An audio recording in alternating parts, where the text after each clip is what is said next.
আমি সজীব ওয়াজেদ জয় বলছি। বাংলাদেশে এখন একটি বিশৃঙ্খল পরিস্থিতি চলছে। সারা দেশে আমাদের ভাঙচুর হচ্ছে, লুটপাট হচ্ছে, আমাদের শহরের বাইরে আমাদের নেতাকর্মী, আমাদের আওয়ামী লীগের নেতাকর্মীদের উপর হামলা চলছে, অনেকে হত্যা করা হয়েছে। এই পরিস্থিতিতে আমি বলতে চাই, আওয়ামী লীগ হচ্ছে বাংলাদেশের সবথেকে পুরাতন গণতান্ত্রিক এবং সবথেকে বড় দল। আওয়ামী লীগ কিন্তু মরে যায়নি। আওয়ামী লীগ এই দেশকে, বাংলাদেশকে স্বাধীন করেছে।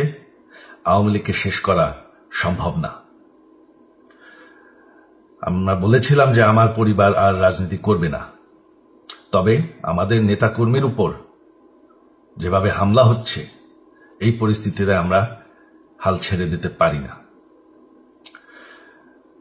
বাংলাদেশে যদি গণতন্ত্র, নতুন বাংলাদেশ গড়ে তুলতে হয়, আওয়ামী লীগ ছাড়া সম্ভব না। আওয়ামী লীগ হচ্ছে সবথেকে বড় দল। আওয়ামী লীগ কোথাও যাবে না, আওয়ামী লীগ শেষ হয়ে যাবে না। আওয়ামী লীগকে শেষ করা সম্ভব না।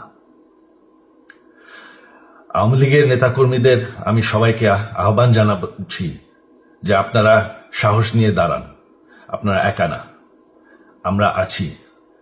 বঙ্গবন্ধুর পরিবার কোথাও যায়নি, আমরা আপনাদের সাথে আছি। দেশকে, আমাদের নেতাকর্মীদেরকে, আওয়ামী লীগকে রক্ষা করার জন্য যা প্রয়োজন আমরা করতে প্রস্তুত। এই যে আমাদের বর্তমান যারাই আছে ক্ষমতায়, তাদেরকে আমি বলবো যে আমরাও একটি গণতান্ত্রিক, শৃঙ্খল, নিরাপদ বাংলাদেশ চাই, জঙ্গিবাদ মুক্ত। তার জন্য আমরা সবার সাথে আলোচনা করতে প্রস্তুত। শুধুমাত্র তারা যদি জঙ্গিবাদ এবং ভায়োলেন্স বাদ দেয়। শেখ হাসিনা মরে যাননি,